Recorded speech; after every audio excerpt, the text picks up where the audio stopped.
Sehingga sehari sebelum acara, tuan tanah tersebut mencari orang yang bisa membuat hari cerah untuk keesokan harinya. Dan didatangkanlah seorang biksu ke kediaman tuan tanah tersebut, di mana si tuan tanah berjanji akan memberikan si biksu itu berapa keping emas jika dia berhasil. Kemudian, biksu tersebut memulai ritual dan membacakan ayat-ayat sutra hingga keesokan harinya.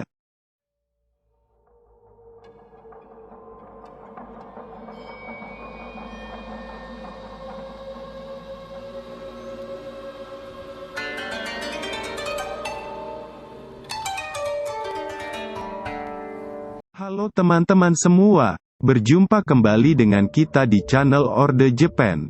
Setelah sebelumnya kita membahas legenda mengerikan dari Jepang, kali ini kita akan membahas tentang sesuatu yang sedang viral di Indonesia, namun juga sangat terkenal di Jepang, yaitu tentang pawang hujan, di mana kita sama-sama ketahui, saat pergelaran MotoGP di Mandalika kemarin, ternyata ada hal yang sangat mengejutkan terjadi di sana.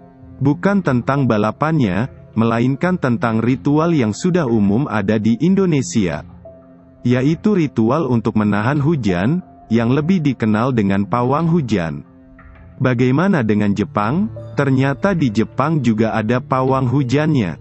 Bahkan dikatakan bahwa pawang hujan di Jepang bisa menahan dan juga memanggil hujan. Tetapi pawang hujan di Jepang bukan merupakan seorang dukun, melainkan sebuah boneka. Boneka itu disebut boneka Teru-Teru Bozu. Boneka ini sangat terkenal di Jepang bahkan di seluruh dunia. Ketika teman-teman ingin menahan hujan, cukup gantung boneka ini di rumah teman-teman. Dan ketika teman-teman ingin hujan turun, silahkan menggantung boneka ini dengan posisi terbalik. Maka hujan pun akan turun.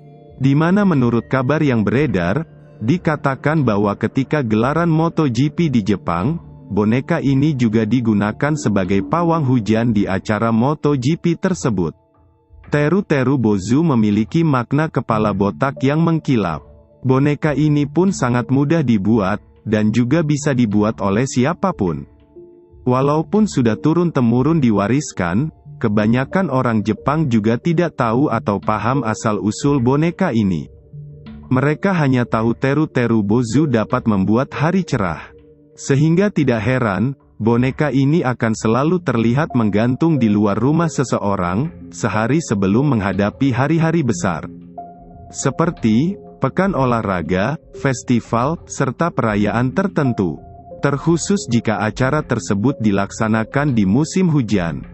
Menurut tradisi yang beredar, jika Teru-Teru Bozu yang kita gunakan berhasil, ketika hari ini kita memasang Teru-Teru Bozu, dan hari esok tidak turun hujan, maka kita harus menggambar kedua bola mata di boneka Teru-Teru Bozu tersebut, dan menyiramnya dengan sake, setelah itu menghanyutkannya di sungai keesokan harinya. Melihat kembali ke tahun 1990-an, di mana saat itu Teru-Teru Bozu ini juga punya lirik lagu yang lumayan menyeramkan. Dan lagu ini dibuat yaitu sekitar tahun 1921, dan untuk sekarang, lagu tersebut sudah jarang dinyanyikan. Untuk liriknya sendiri, kira-kira bermakna seperti ini. Teru-Teru Bozu, tolong cerahkan hari esok, jika berhasil, aku akan memberimu lonceng emas. Teru-Teru Bozu, tolong cerahkan hari esok, jika berhasil, kita minum sake bersama. Teru-Teru Bozu, jika hari esok hujan, aku akan memenggal kepalamu. Dalam lirik lagu tersebut, tersirat sebuah petunjuk tentang asal-usul dari boneka ini. Dikatakan bahwa di zaman dahulu, ada sebuah kisah tentang daerah di Jepang, yang mana daerah ini dipimpin oleh seorang tuan tanah pada dahulunya. Suatu hari, tuan tanah tersebut akan mengadakan sebuah acara. Tapi beberapa hari sebelum acara tersebut, daerah itu terus diguyur hujan. Sehingga sehari sebelum acara, tuan tanah tersebut mencari orang yang bisa membuat hari cerah untuk keesokan harinya.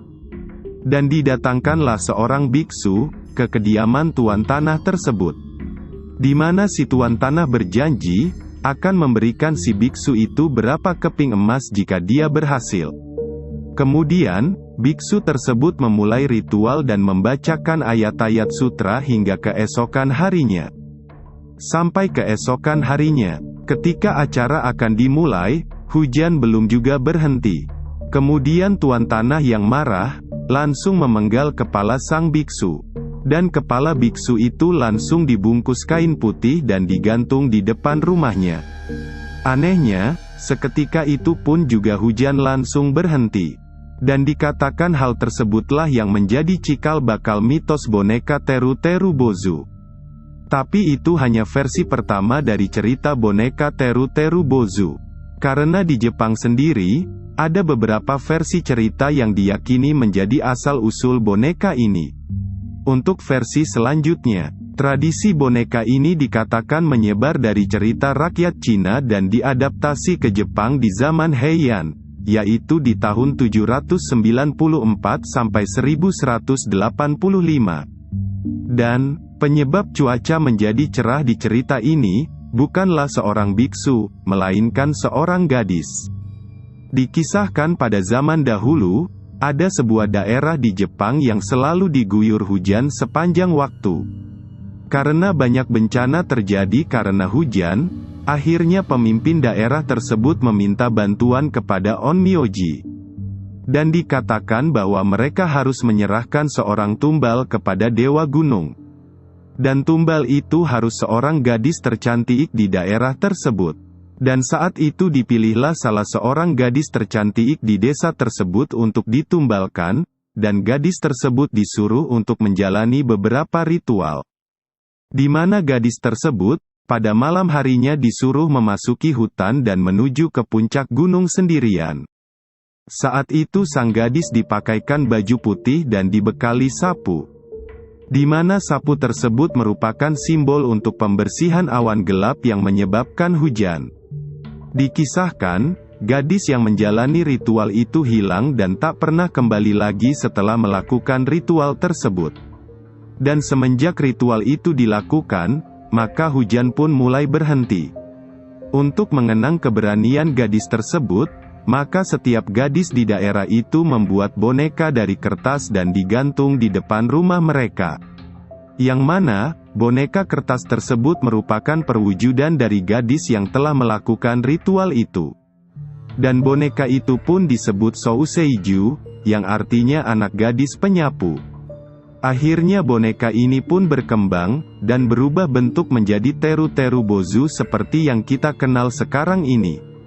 Nah, itulah cerita asal-usul boneka pawang hujan yang ada di Jepang, yang kita sebut Teru-Teru Bozu. Cerita manakah yang teman-teman percayai untuk menjadi asal-usul boneka tersebut? Untuk jawabannya silahkan tulis di komentar. Dan yang pasti, jangan lupa untuk di-like, komen, dan subscribe.